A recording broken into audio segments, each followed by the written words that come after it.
मेरे भारतवासियों, मेरे देशवासियों, मेरे देश के नागरिकों। आज मैं जिस टॉपिक पे बात कर रहा हूँ वो है धरती और प्रकृति, है ना। ये धरती और प्रकृति, इसके बारे में बात करना चाहते हैं आप लोगों से कि ये नेचर है। आप इस नेचर को, है ना, आपने देखा होगा प्रकृति का रूप बदल रहा है, ठीक है ना। नेचर का रूप बदल रहा है और उसमें सबसे ज़्यादा अगर नेचर को कोई नुकसान किया है तो मनुष्य ने किया है, ठीक है ना। मनुष्य पूरे धरती पे मनुष्य ने किया है। नेचर को हम अपने लाभ के लिए डिसबैलेंस करते गए आज नेचर डिसबैलेंस हुआ है। इसका आपका जीता जागता उदाहरण ये है कि आप देख रहे होंगे कि हाल फिलहालों में कहीं बारिश हो रही तो हुए जा रही है बारिश, कहीं बाढ़ हो रहा है तो किसी स्टेट में बाढ़ ही हुए जा रहा है, कहीं सूखा हो रहा है तो सूखा ही हो जा रहा है, ठीक है ना। कहीं बर्फ़बारी हो रही है तो बर्फ़बारी के बिना मौसम, कभी जून में होता था तो अभी सितंबर में भी बर्फ़बारी शुरू हो जा रही है। तो ये नेचर दिखा रहा है कि हम डिसबैलेंस हो रहे हैं, ठीक है ना, ये प्रकृति का। और मैं आपको गारंटी के साथ एक बात बोल रहा हूँ, आप लोग कमेंट जरूर लिखिएगा मेरे चीज़ में, मेरे व्यूज़ के बारे में। एक गारंटी के साथ आपको ये बोल रहा हूँ, पूरे धरती के वैज्ञानिकों को बुला लेना, आप पूरे धरती के जितने साइंटिस्ट हैं सबको बुला लेना। अगर नेचर ने 3 महीना रूप बदल दिया, 3 महीना रूप बदल दिया मतलब 3 महीना को चेंज कर दिया, एक्सटेंड कर दिया, ठीक है ना। गर्मी के टाइम में गर्मी ही न पड़े, ठीक है ना, चीज़ में करने के लिए, ठीक है ना। गर्मी के टाइम में 2-2 महीने खसक दिया, बारिश हो रही है, बारिश हुए ही नहीं। अब अक्टूबर नवंबर में बारिश हो जाए, हुए नहीं इधर अक्टूबर सितंबर में। आपको मैं बता रहा हूँ डिसबैलेंस कर देंगे नहीं, इसका कोई भी ना आपका जो आपका फार्मिंग है वो टाइम से होगा नेचुरली, है ना, होगा ही नहीं, कर ही नहीं पाओगे, ठीक है ना।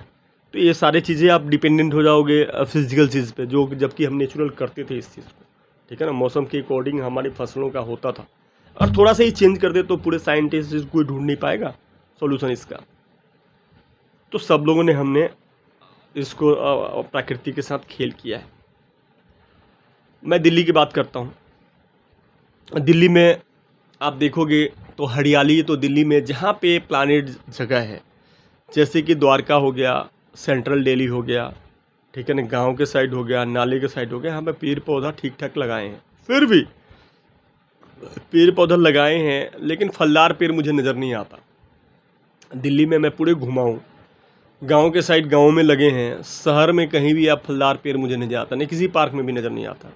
ना कोई अमरूद का पेड़ मिलेगा, ना कोई जामुन के पेड़ मिलेंगे, ठीक है ना, ना कोई आम का पेड़ मिलेगा, कहीं नहीं मिलता है रास्ते पे, कहीं नहीं पूरे दिल्ली में।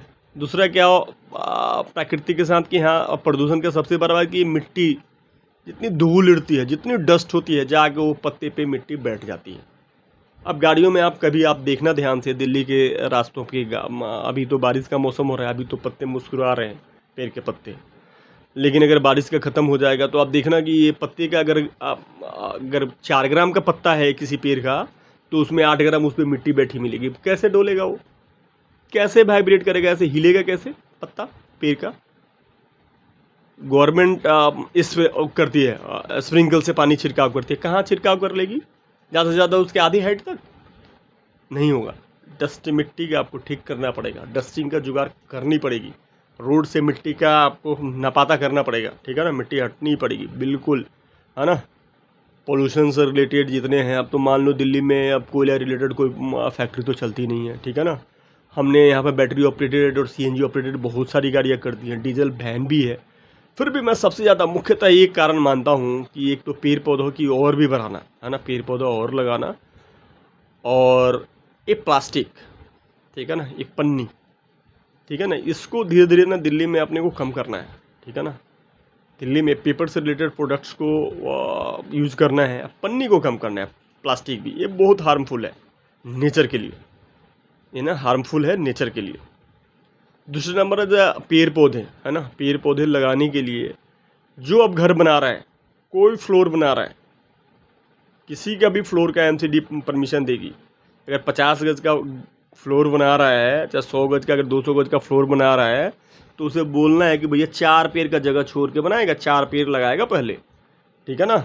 घर के सामने 3 मिनट का स्पेस छोड़ेगा और 4 पेड़ लगाएगा, तभी तेरे को अप्रूवल देंगे हम घर बनाने का, फ्लोर बनाने का। दिल्ली में कहीं भी जो बन गया, जो चल गया, जो बस गया, उसके बाद छोड़ दो, जो भी आज के टाइम में किसी भी एमसीडी का कोई भी फ्लोर वाला, कोई भी बिल्डर 200 गज का फ्लोर बनाए, 400 गज का फ्लोर बनाए, उसे परमिशन नहीं दोगे, ना मीटर लगेगी और ना बिजली का लगेगा, जब तक 4 पौधे लगाने का, छोटे छोटे पौधे बाहर लगाने का घर पे 10 मीटर या 2 मीटर या 6 मीटर का जगह छोड़ के 4 पौधे लगाएगा नहीं। आसमान पूरा दिखना चाहिए पौधे का हाइट बढ़ने के लिए, तब तक देखो परमिशन नहीं मिलेगा ना तो बिजली लगा सकता है ना चीज़ लगाता है। 200 गज का फ्लोर बना रहे हैं, छोड़ दे 10 गज, 10 गज में बना ले 4-5 पौधे लगा ले। नहीं लगाएगा, सामान की कीमत है तो 5 पौधे लगाना बीच में। अगर बिना कॉलोनियों में लगा रहा है, छोटी छोटी कॉलोनियों में फ्लोर बना रहा है, करोड़ों रुपए का प्रोजेक्ट खड़ा कर रहा है, छोटी छोटी ऐसी गली में 25-25 करोड़ का घर बना रहा है, क्या सरकार की ये बाध्यता नहीं है कि इनको मजबूर किया जाए कि भैया तुम 5 पेड़ लगाओ और 10 गज छोड़ोगे? जब तुम कमा रहे हो, प्रोफेशनल आदमी हो, ठीक है ना, गरीब आदमी के तो जो बन गया उसकी छोड़ दो बात। जो आज बना रहे हैं बिल्डर फ्लोर, उनको सबको कि भाई घर के सामने 5 गज जगह छोड़ना है, 4 गज, और 4 पौधे चारों कोन पे लगानी है, तो फ्लोर आप बना के बेचोगे, ठीक है ना, मीटर ही नहीं लगेगा, पानी का कनेक्शन ही नहीं होगा। तो देश का आप देखना धीरे धीरे सरकार के, मेरा सुझाव है दिल्ली सरकार से, आज के लिए, प्रकृति के लिए और दिल्ली की स्वच्छता के लिए यही। धन्यवाद।